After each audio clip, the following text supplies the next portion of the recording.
കേന്ദ്ര സഹമന്ത്രി വി മുരളീധരന് മറുപടിയുമായി മന്ത്രി പി എ മുഹമ്മദ് റിയാസ്. നമോ പൂജ്യ നിവാരണ പദ്ധതിയുടെ ഭാഗമായി കേന്ദ്രമന്ത്രിയായ വ്യക്തിയാണ് മുരളീധരനെന്ന് മുഹമ്മദ് റിയാസ് തുറന്നടിച്ചു. കേരള സംസ്ഥാന വികസന മുടക്ക് വകുപ്പ് മന്ത്രിയാണ് വി മുരളീധരനെന്നും റിയാസ് റിപ്പോർട്ടറിനോട് പ്രതികരിച്ചു. മുഹമ്മദ് റിയാസും അമ്മായിയച്ഛനും കൂടി നടത്തുന്ന വികസനം കണ്ടിട്ട് ജനങ്ങൾക്ക് റോഡിലിറങ്ങാൻ പറ്റാത്ത സ്ഥിതിയാണിപ്പോൾ. റിയാസ് ഇതൊക്കെ പറഞ്ഞ് പേടിപ്പിക്കാൻ ശ്രമിക്കണ്ട. റിയാസിൻ്റെ പണി നോക്കുക. അമ്മായിയച്ഛൻ മുഖ്യമന്ത്രി ആയതുകൊണ്ട് മന്ത്രി ആയാളല്ല ഞാൻ എന്നും കൂടി മനസ്സിലാക്കുക.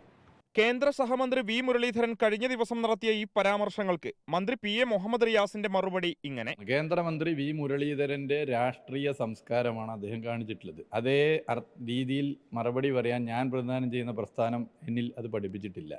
അദ്ദേഹം കേരള സംസ്ഥാന വികസന മുടക്കി വകുപ്പ് മന്ത്രിയാണ്.